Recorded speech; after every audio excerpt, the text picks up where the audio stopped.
नमस्ते, कैसे हैं आप सब। ये video Bihar board class 9 geography का चैप्टर 2 का नोट्स है और ये वीडियो जो है पार्ट 4 वीडियो है। इससे पहले हमने इस चैप्टर के 3 पार्ट्स बना चुके हैं, लेकिन मैं एक बात आप लोगों से अवश्य करना चाहती हूँ कि चाह कर भी मैं समय पर वीडियो अपलोड नहीं कर पाती, क्योंकि मेरे पास कुछ समय का अभाव होता है, जिसके कारण मैं वीडियो अपलोड नहीं कर पाती हूँ। मेरी कोशिश हमेशा रहती है कि मैं वीडियो बराबर बनाऊं और आप लोगों की सारी परेशानियां को दूर करूं, लेकिन मैं ये करने में सक्षम नहीं हो पाती। इसके लिए मैं आप सभी स्टूडेंट से सॉरी बोलती हूं। मेरी यही कोशिश रहती है कि मैं वीडियो अच्छे से बनाऊं और आप लोगों को अच्छे से डिटेल्स में समझाऊं, ताकि आप लोगों को कोई भी दिक्कत हो आप लोगों को क्लियर समझ में आ जाए। अगर कोई प्रॉब्लम होती है आप लोगों को तो प्लीज़ कमेंट बॉक्स में कमेंट करके हमें बताएं कि हमें ये प्रॉब्लम हो रही है। नेक्स्ट टॉपिक है राजस्थान की मरुभूमि। उत्तर के विशाल मैदान के उत्तर पश्चिम में शुष्क प्रदेश को राजस्थान की मरुभूमि कहा जाता है। आप यहाँ पे फिगर देख रहे होंगे, ये राजस्थान का क्षेत्र है। अगर बार बार मैप देखते होंगे तो आपको राजस्थान कहाँ पे ये पता होगा। तो ये जो है उत्तर भारत के उत्तर का ये विशाल मैदान है और यहाँ पे राजस्थान की मरुभूमि है। ये जो आप थार मरुस्थल पर देख रहे हैं, ये जो इसी में थार मरुस्थल स्थित है। ये जो है भारत के उत्तर है और उत्तर के ये कहाँ पे है, पश्चिम साइड में पड़ता है। ठीक है, आप यहाँ पे देख रहे होंगे कि ये भारत का नक्शा है और ये भारत के नक्शे में यहाँ से हम भारत को उत्तर में लेते हैं और इससे नीचे दक्षिण में लेते हैं और इससे पूरब, यहाँ पे पश्चिम। तो करा उत्तर पश्चिम, तो ये जो है उत्तर में है और यहाँ पे पश्चिम साइड है। तो जो राजस्थान है कहाँ पे, उत्तर पश्चिम साइड में है और ये थार मरुस्थल का ही एक भाग है। ठीक है, नेक्स्ट पॉइंट है, तो यह थार मरुस्थल का एक भाग है जो हमने आपको मैप में बताया अभी। इसी को राजस्थान की मरुभूमि कहा जाता है।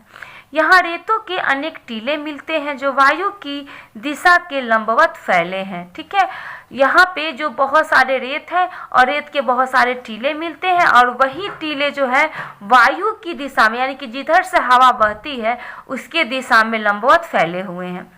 नेक्स्ट है, दक्षिणी भाग के दूसरी ओर ढाल अधिक खड़ा होता है। इसकी ऊंचाई 120 से 150 मीटर तक होती है। अब देखिए यहाँ पे कह रहा है दक्षिणी भाग की तरफ ढाल जो है अधिक खड़ा है। तो यहाँ जो है ये जो राजस्थान है इसके दक्षिणी भाग की जो इसका जो जगह है वो ढलाव टाइप का बना हुआ है। ढाल जो इतना खड़ा है कि इतना ऊंचा है कि इसकी ऊंचाई जो 120 से 150 मीटर तक फैला हुआ है। ठीक है, आगे है भौतिक विभाग। भारत को 6 भौतिक विभागों में बांटा गया है। कौन कौन है, पहला है हिमालय पर्वत श्रेणी, दूसरा है उत्तर का विशाल मैदान, ठीक है, तीसरा है दक्षिण का पठार, चौथा है तटीय प्रदेश और पांचवा है भारतीय मरुस्थल और छठा है द्वीप समूह। ठीक है, तो अब हम जो ये 6 पॉइंट है, 6 पॉइंट को अलग अलग टॉपिक में अच्छे से डिटेल्स पे समझने की कोशिश करेंगे। फर्स्ट टॉपिक है हिमालय पर्वत श्रेणी। ठीक है, अब हमने इस चैप्टर में पढ़ा है कि हिमालय पर्वत श्रेणी का निर्माण कैसे हुआ। आपको याद होगा कि हमने पिछले क्लास में पढ़ा था कि हिमालय जो हमारा भारत है वो पहले कहाँ स्थित था। आपको पता याद होगा कि भारत जो था पहले पूर्व में जो भूमंडल था केवल एक ही भूखंड था जिसको पैंजिया कहा जाता था, और जो पैंजिया का जो उत्तरी भाग था उसको याद होगा आपको, हम लोग पढ़े थे उसको अंगारा लैंड, और दक्षिणी भाग को हम लोग पढ़े थे गोंडवाना लैंड। ठीक है, और इसी के बीच में कौन था, टेथिस सागर। ठीक है, तो जो भारत जो है वो कहाँ पे था, तो गोंडवाना लैंड का ही एक भारत हिस्सा है। जैसे ही वो गोंडवाना लैंड से वो ऊपर की ओर खसका, जैसे ही प्लेट से प्लेट टकरा और ये ऊपर की तरफ खसका, तो आपको मैं बता रही हूँ, तो जैसे ही भारत का जो हिस्सा है वो ऊपर की ओर जाता है तो जो नीचे का जो दबा हुआ सैल है, बात को समझिएगा, मान लिया कि नीचे से क्या हो रहा है, भारत उठ रहा है। ठीक है, भारत नीचे से ऊपर की ओर जाएगा। ठीक है, और ऊपर में जो है दबा हुआ सैल है तो वो क्या होगा, आप देखिए ये कैसे, ये इस प्रकार का ये ऐसे हो जाएगा। नीचे से भारत का टक्कर हो रहा है और ऊपर से यहाँ पे दबा हुआ सैल है। तो जैसे ये पेज हमारा उठ गया है, ठीक उसी प्रकार हिमालय पर्वत की उत्पत्ति हुई है। नीचे से भारत की टकराहट हो रही है और ऊपर से क्या हो रहा है, ये जो दबा हुआ सैल है वो ऊपर की ओर उठ रहा है। तो इस प्रकार हमारे हिमालय पर्वत का निर्माण हुआ, यानी कि उत्पत्ति हुई। तो फर्स्ट पॉइंट, हिमालय पर्वत श्रेणी नवीन एवं बनावट के दृष्टिकोण से वलित पर्वत श्रृंखला है। वलित पर्वत, यानी कि वलित का मतलब होता है मूरदार। आप देख रहे होंगे कि जो भारत का जो हिमालय पर्वत है वो इस प्रकार का उबड़ खाबड़ ऐसे ऊपर नीचे उठा हुआ दबा हुआ इस प्रकार का बना हुआ है, ठीक है। तो इसी के लिए इसको मूरदार पर्वत भी हिमालय को कहा जाता है। तो ध्यान रखिएगा, यहाँ पे क्वेश्चन बनता है कि हिमालय पर्वत किस प्रकार की पर्वत है, तो वलित पर्वत या मूरदार पर्वत। ओके, नेक्स्ट है, ये पर्वत श्रृंखलाएं पश्चिम से पूर्व दिशा में सिंधु और ब्रह्मपुत्र के बीच करीब 2500 किलोमीटर की लंबाई में अर्धवृत्त चाप के रूप में फैला हुआ है। इस पॉइंट को आप समझने की कोशिश कीजिएगा। अब यहाँ पे देखिए कह रहा है कि पश्चिम से पूर्व की ओर, तो आप देख रहे हैं कि ये इस साइड पश्चिम और ये पूरब साइड में जा रहा है। तो ये क्या कर रहा है, पश्चिम से पूरब की ओर, ठीक है। सिंधु और ब्रह्मपुत्र के बीच, यहाँ पे हमारी सिंधु नदी है, यहाँ पे सिंधु नदी बह के ये हम पाकिस्तान साइड में गिरती है। तो सिंधु से ब्रह्मपुत्र, यहाँ पे अरुणाचल प्रदेश से असम होते हुए, असम में हमारी ये ब्रह्मपुत्र नदी है, तो यहाँ पे ब्रह्मपुत्र नदी तक, ठीक है। तो यहाँ पे सिंधु नदी हो गया और यहाँ पे ब्रह्मपुत्र नदी हो गया। तो सिंधु से ब्रह्मपुत्र की लंबाई कितनी हो गई, तो यहाँ से इसकी दूरी हो गई 2500 किलोमीटर की में अर्धवृत्त चाप। आप देख रहे हैं कि ये ऊपर से नीचे चाप बना रहा है, ठीक है, इस प्रकार का चाप बना रहा है। जो हिमालय पर्वत की जो लंबाई हो गई कितनी हो गई, 2500 किलोमीटर, और कौन कौन सी नदियों के बीच है, तो सिंधु और ब्रह्मपुत्र नदियों के बीच, ठीक है। और नेक्स्ट है, ये जो है किस रूप में फैला हुआ है, तो अर्धवृत्त चाप के रूप में। देखो इससे 3 क्वेश्चन निकल रहा है, किन 2 नदियों के बीच में जो हमारा हिमालय है, तो वो हो गया सिंधु और ब्रह्मपुत्र नदी।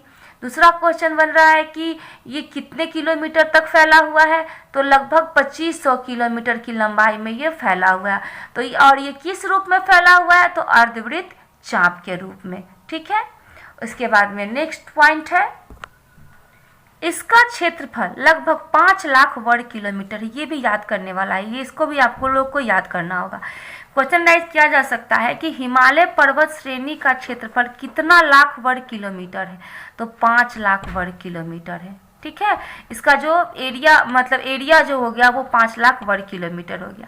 और इसकी चौड़ाई कश्मीर में 500 किलोमीटर एवं अरुणाचल प्रदेश में मात्र 160 किलोमीटर है। अब इस पॉइंट को अब देखिए, ये कश्मीर है। अब यहाँ से जो हिमालय की जो लंबाई है वो यहाँ से 500 किलोमीटर हो गई, ठीक है। लेकिन जैसे ही अरुणाचल प्रदेश यहाँ पे इसकी जो अगर लंबाई की बात करेंगे तो यहाँ से इसकी लंबाई मात्र 160 किलोमीटर है। देख रहे हैं कि यहाँ से इसकी लंबाई ज़्यादा है और यहाँ पे इसकी लंबाई कम है, ठीक है। इस पॉइंट को आप समझ गए होंगे। तो ये भी क्वेश्चन बनता है कि जम्मू कश्मीर में इसकी जो चौड़ाई है वो कितनी है, तो 500 किलोमीटर, और अरुणाचल प्रदेश में मात्र 160 किलोमीटर है। नेक्स्ट है, पश्चिमी भाग की अपेक्षा पूर्वी भाग की ऊंचाई में अधिक विविधता पाई जाती है और इसकी समानांतर 3 पर्वत श्रृंखलाएं हैं।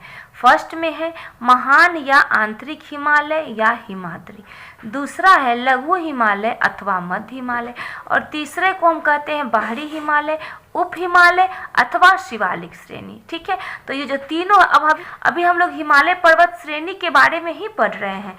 हमने भारत के जो भौतिक विभाग, जो 6 भौतिक विभाग था, उसमें फर्स्ट टॉपिक जो है हिमालय पर्वत श्रेणी, उसी का ये तीसरा 3 पॉइंट है। इस तीनों पॉइंट को हम लोग अच्छे से समझने की कोशिश करेंगे।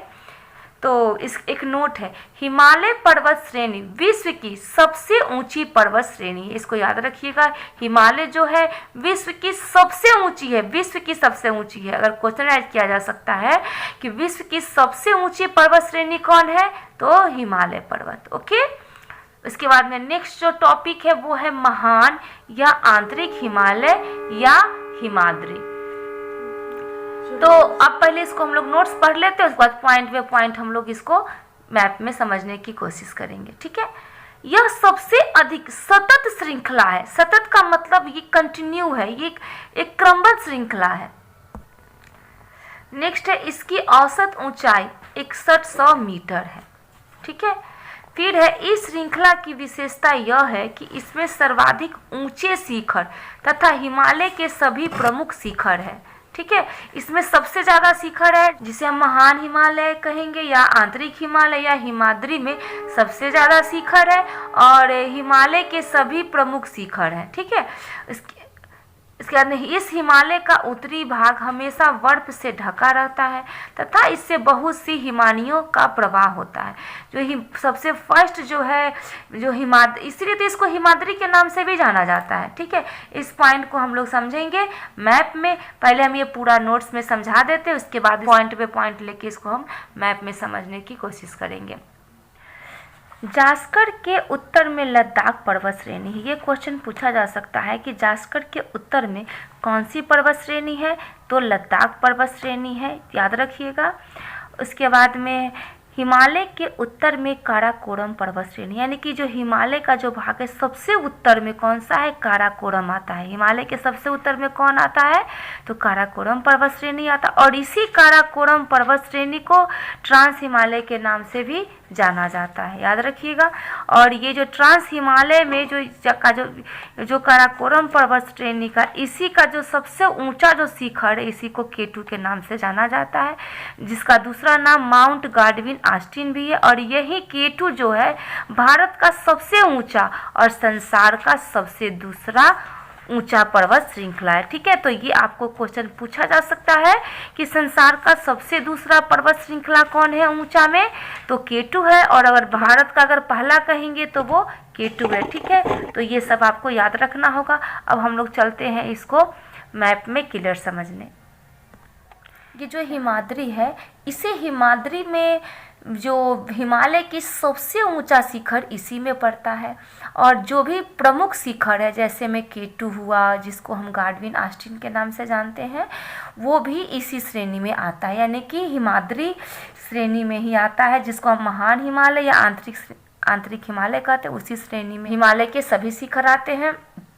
और हिमालय का जो ये ऊपरी भाग है ये सबसे ज़्यादा बर्फ से ढका हुआ रहता है। और जम्मू कश्मीर, यहाँ पे जम्मू कश्मीर है और इसके जम्मू कश्मीर के उत्तर में जास्कर पर्वत श्रेणी और जास्कर पर्वत श्रेणी के उत्तर में है लद्दाख पर्वत श्रेणी। ठीक है, और ये जो काराकोरम पर्वत श्रेणी है वो हिमालय के सबसे उत्तर में होता है।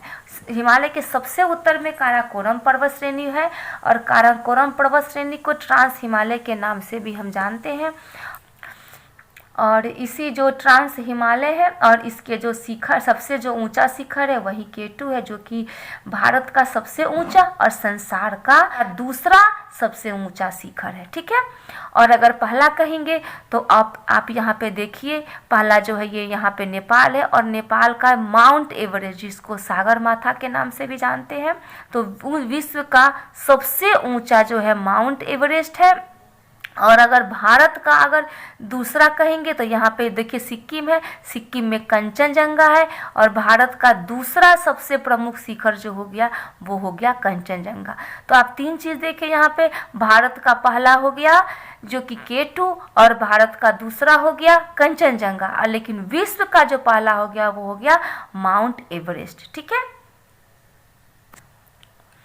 नेक्स्ट नोट है, केटू को गाडविन ऑस्टिन तथा गौरीनंदा पर्वत के नाम से भी जाना जाता है। आप देख रहे हैं कि केटू का दूसरा नाम क्या हुआ, गाडविन ऑस्टिन, और इसका और नाम हो गया गौरीनंदा। तो आपसे पूछा जा सकता है कि निम्नलिखित में से केटू को किस और नाम से भी जाना जाता है, तो गाडविन ऑस्टिन और गौरीनंदा आपको याद रखने होंगे।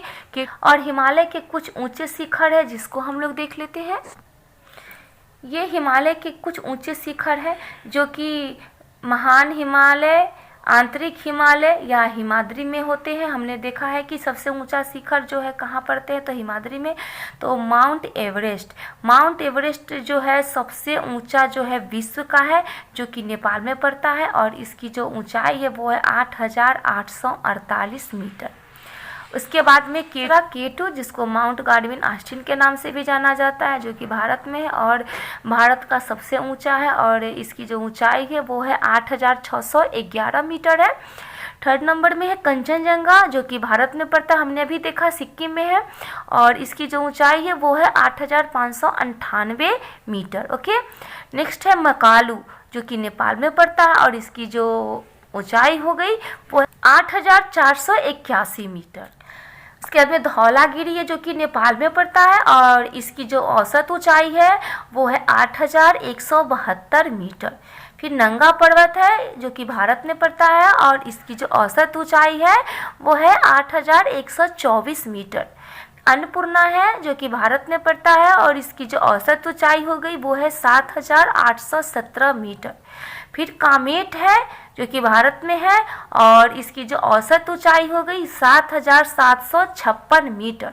फिर नामचा बरुआ है, जो कि भारत में है, और इसकी ऊंचाई हो गई 7,756 मीटर। ये दोनों यानी कि कामेट और नामचा बरुआ दोनों की औसत जो ऊंचाई है वो है सेम। इसके बाद में गुरुला मंदाता है, और ये नेपाल में पड़ता है, और इसकी औसत ऊंचाई है 7,728 मीटर। तो हमने यहाँ हिमालय के कुछ ऊंचे शिखर को जाना। ये हिमालय के ऊंचे शिखर के जो नाम है, जो कि कहाँ पे पड़ते हैं, ये सब आपको याद करने होंगे। ओके, सेकेंड है लघु हिमालय अथवा मध्य हिमालय। इसकी जो फर्स्ट पॉइंट है, यह हिमालय की सबसे अधिक कटी छठी श्रृंखला है तथा इसका निर्माण अत्यधिक संपीड़न तथा परिवर्तित शैलों से हुआ है। यानी कि जो लघु हिमालय, जो कि मध्य हिमालय के नाम से भी जानते हैं, ये इसका जो श्रृंखला जो है बहुत कटा छटा है। आप इसकी जो श्रृंखला है इस प्रकार का बना हुआ है, कटा छटा श्रृंखला है, और जो इस श्रृंखला का जो निर्माण हुआ है वो परिवर्तित शैलों के द्वारा हुआ। यानी कि जो शैल जो दबा हुआ था, शैल के उत्पन्न होने के कारण लघु हिमालय की उत्पत्ति हुई है। यानी कि सबसे फर्स्ट में जब भारत नीचे से टकराया तो वहाँ पे सबसे पहले जो बना वो बना महान हिमालय, आंतरिक हिमालय या हिमाद्री। फिर भारत नीचे से टकराहट हुई भारत में, तो दूसरी बार में जो बनी है, जो शैल जो अंदर दबे हुए थे वो उससे लघु हिमालय अथवा मध्य हिमालय। फिर तीसरी बार जब टकराहट हुई तो शिवालिक पर्वत श्रेणी का निर्माण हुआ। फिर इसकी ऊंचाई 1800 मीटर से 4500 मीटर के बीच तथा औसतन चौड़ाई 50 किलोमीटर है। तो चलिए इसको हम लोग समझने की कोशिश करते हैं। यहाँ से यहाँ तक जो है वो है लघु हिमालय अथवा मध्य हिमालय, और इसकी जो ऊंचाई जो है वो है 1800 मीटर से 4500 मीटर के बीच है, और इसकी जो चौड़ाई है वो है 50 किलोमीटर। ठीक है, और ये जो है कश्मीर की पीर पंजाल श्रेणी इसी में आता है। चलिए इस पॉइंट को हम लोग समझते हैं। यहाँ पे आप देख रहे होंगे पीर पंजाल श्रेणी। तो ये जो पीर पंजाल श्रेणी है जो कि जम्मू कश्मीर में है, और ये ही मध्य हिमालय अथवा लघु हिमालय यानी कि पीर पंजाल श्रेणी इसी में आता है। और यहाँ के कुछ घूमने के जो जगह हैं वो हो गए शिमला, मसूरी, नैनीताल और दार्जिलिंग। ठीक है, तो यहाँ पे ये सब बातें हमने नोट्स में मेंशन कर दिया है कि कश्मीर की पीर पंजाल श्रेणी इसी भाग में स्थित है, और यहाँ के पर्यटक स्थल में आ गए शिमला, मसूरी, नैनीताल और दार्जिलिंग। ठीक है, यहाँ पे लोग घूमने जाते हैं। तो जो लघु हिमालय था, मध्य हिमालय था, वो इतना ही है। अब हम लोग नेक्स्ट आते हैं शिवालिक अथवा उप हिमालय या बाहरी हिमालय। ठीक है, हिमालय की सबसे दक्षिणी श्रृंखला को बाहरी हिमालय या उप हिमालय अथवा शिवालिक कहा जाता है। ठीक है, तो भारत का जो हिमालय का जो सबसे दक्षिणी श्रृंखला को क्या कहा जाता है, तो बाहरी हिमालय, उप हिमालय या शिवालिक। तीनों नाम सेम ही है, याद रखिएगा। शिवालिक श्रेणी का दूसरा नाम उप हिमालय और उप हिमालय का दूसरा नाम बाहरी हिमालय। ठीक है, उसके बाद में नेक्स्ट है, यह पश्चिम में पोतवार के पठार क्षेत्र से प्रारंभ होकर पूरब की ओर तीस्ता नदी तक फैला हुआ। यानी कि तीस्ता नदी जो है हमारे भारत के सिक्किम, बांग्लादेश और पश्चिम बंगाल सेक्टर में बहती है। तो इसकी औसतन ऊंचाई 1200 किलोमीटर है तथा चौड़ाई 10 से 50 किलोमीटर है। यह हिमालय का सबसे नवीन पर्वतीय भाग है, यानी कि बाद में शिवालिक श्रेणी का निर्माण हुआ है। ठीक है,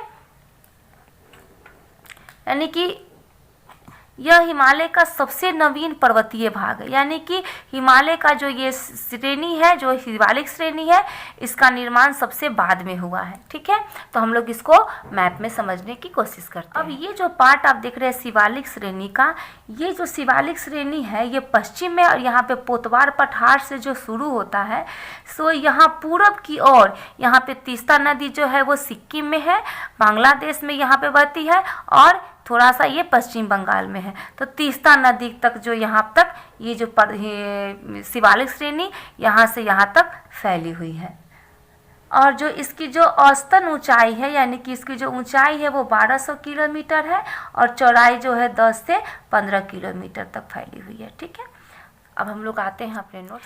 नेक्स्ट टॉपिक है दून या द्वार। दून या द्वार कैसे कहते हैं? तो शिवालिक श्रेणी में कुछ विस्तृत घाटियां है। ठीक है, बहुत ज़्यादा घाटियां है शिवालिक श्रेणी में, और उसी जो घाटी जो बना हुआ है उस घाटी को दून या द्वार कहते हैं। जैसे देहरादून हो गया, कोटली दून हो गया, पाटली दून हो गया, बुटवॉल हो गया, कांगड़ा घाटी, अलीपुर द्वार, ये सभी। ठीक है, तो दून या द्वार किसे कहते हैं? यानी कि शिवालिक श्रेणी की विस्तृत घाटियों को दून या द्वार कहते हैं। नेक्स्ट है बिहार में पश्चिमी चंपारण का उत्तर पश्चिमी पहाड़ी भाग इसी श्रृंखला के अंतर्गत आता है। इस पॉइंट को समझ लीजिएगा। यहाँ पे देखिए, यहाँ पे हमारा ये बिहार है, तो बिहार का जो यहाँ पे पश्चिमी चंपारण है, इसका उत्तरी पश्चिमी जो पहाड़ी भाग है, ये भाग ये शिवालिक श्रेणी के अंतर्गत ही आता है। ठीक है, आप देख रहे हैं। चलिए ये देखिए,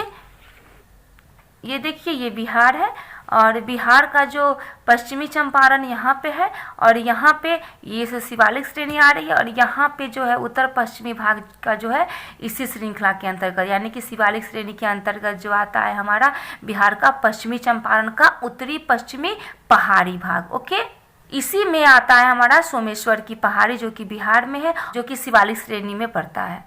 अब नेक्स्ट टॉपिक हो गया सोमेश्वर की पहाड़ियाँ। तो बिहार के लगभग 856 किलोमीटर क्षेत्र पर उत्तर पश्चिमी पहाड़ी भाग का विस्तार है। ठीक है, और ये सोमेश्वर की पहाड़ियाँ कहलाती, यानी कि एक क्वेश्चन बनता है कि सोमेश्वर की पहाड़ी कहाँ है?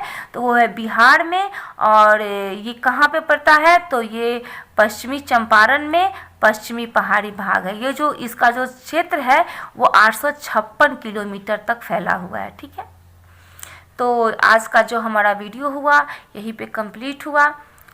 हम कोशिश करेंगे कि जल्द से जल्द जो इसका और पार्ट है जल्दी से जल्द बनाने की कोशिश करेंगे। तो बने रहिए हमारे साथ, मिलते हैं नेक्स्ट वीडियो में नेक्स्ट टॉपिक के साथ। धन्यवाद।